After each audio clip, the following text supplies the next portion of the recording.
If you're not willing to go in there and face yourself, you're not going to find anything. You're going to live right here on surface, man, right here on surface.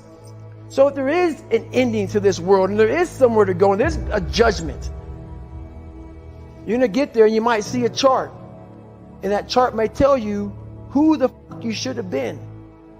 And now you get the rest of your life to think about that.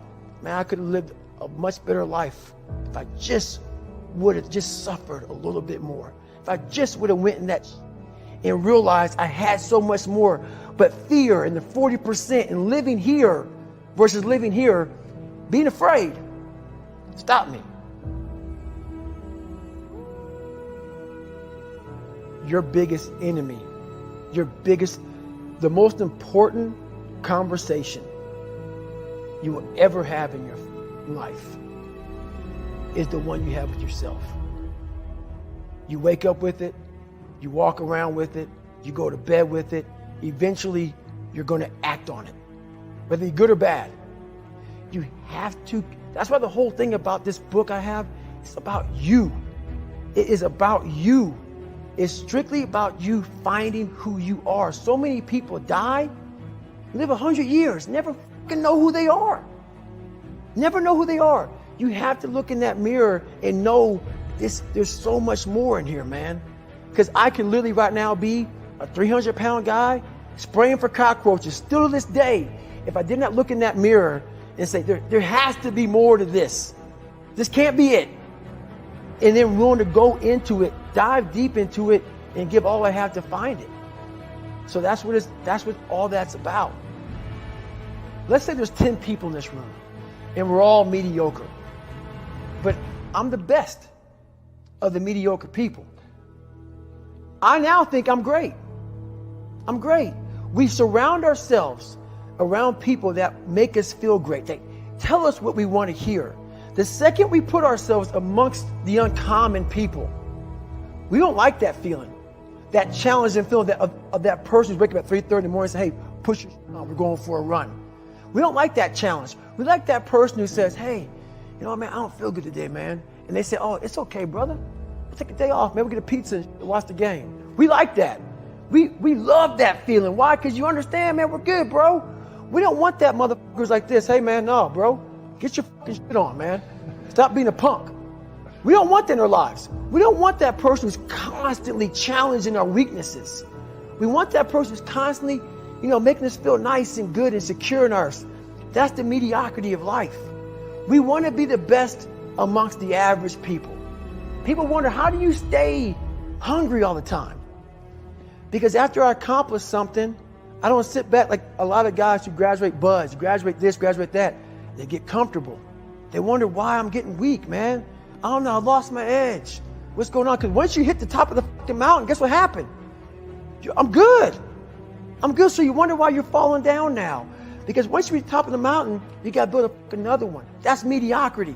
There's a lot of people in mediocrity who have a nice resume, but they're one-timers, man. They hit a one-time deal. They busted it open, got a lot of money, but they're good. You're mediocre now, man. What are you fucking doing today, tomorrow, the next fucking day? That's why I don't listen to theorists.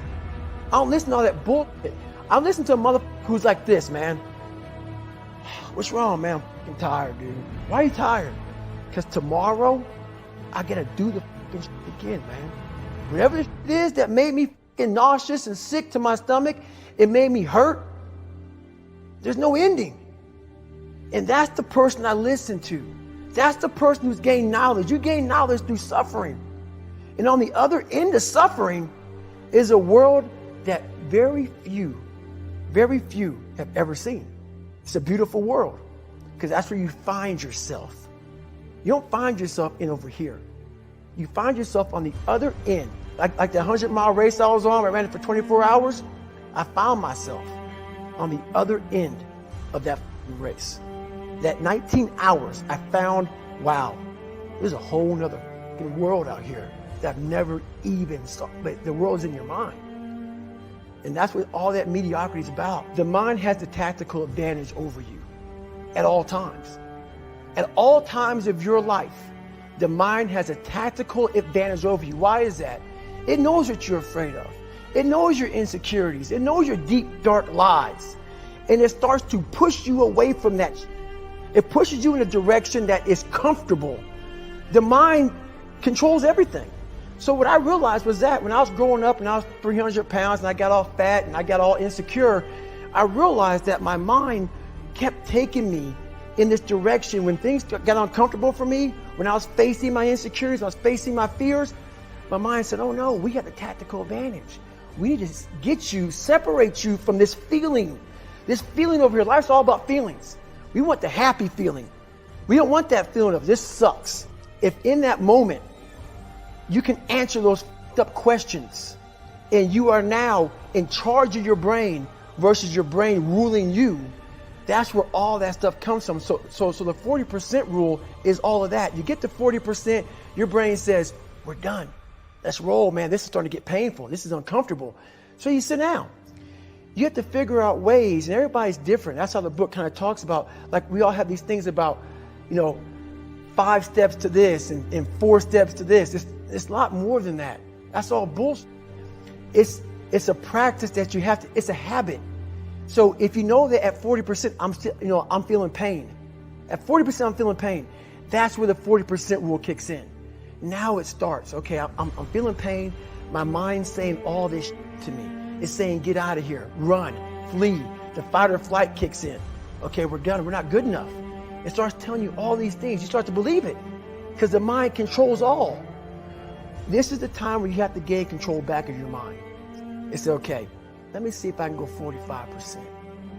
And once you start giving yourself more and more hope and start realizing, okay, the mind starts to be, okay, what are you doing? We're supposed to be going right and you're going left.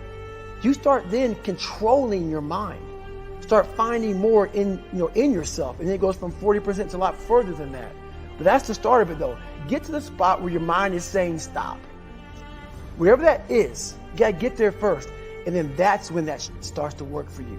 You gotta control yourself in that moment.